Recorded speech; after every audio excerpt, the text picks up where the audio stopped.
এদেশের অভ্যন্তরে মুক্তিযুদ্ধের বিপক্ষের শক্তি দানা বাঁধতে লাগলো। মুক্তিযুদ্ধের বিপক্ষের শক্তি জন্ম নিল পুরাতন মুসলিম লীগ, নেজামে ইসলাম, জামাতে ইসলাম সহ অন্যান্য ইসলাম ভিত্তিক রাজনৈতিক এবং সামাজিক সংগঠনসমূহ থেকে। তাদের যুক্তি হলো যে তারা বাঙালির স্বাধীনতার বিরুদ্ধে নয়, তবে তারা ভারতীয় আধিপত্যবাদী শক্তির সাহায্য নিয়ে দেশ স্বাধীন করার পক্ষে মোটেও নয়। কারণ হিসেবে তারা মত প্রকাশ করেছেন যে পাকিস্তানি শাসক শোষকের শোষণ জুলুম থেকে মুক্ত হয়ে ভারতীয় শাসক শোষকদের অধীনস্থ হওয়াকে স্বাধীনতা হিসেবে বিবেচনা করার কোনো যুক্তিই নেই। তারা ভারতীয় আধিপত্যবাদী শক্তিকে পাকিস্তানি আধিপত্যবাদী শক্তির তুলনায় অধিকতর বিপজ্জনক বলে গণ্য করেছেন।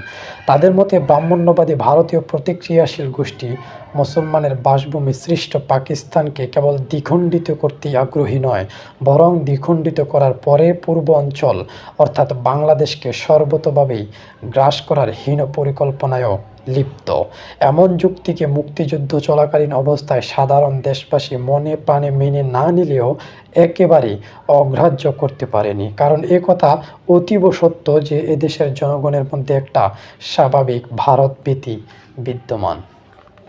অরক্ষিত স্বাধীনতায় পরাধীনতা, পৃষ্ঠা নং 40। বইটি লিখেছেন মুক্তিযুদ্ধের 9 নং সেক্টর কমান্ডার অবসরপ্রাপ্ত এম এ জলিল।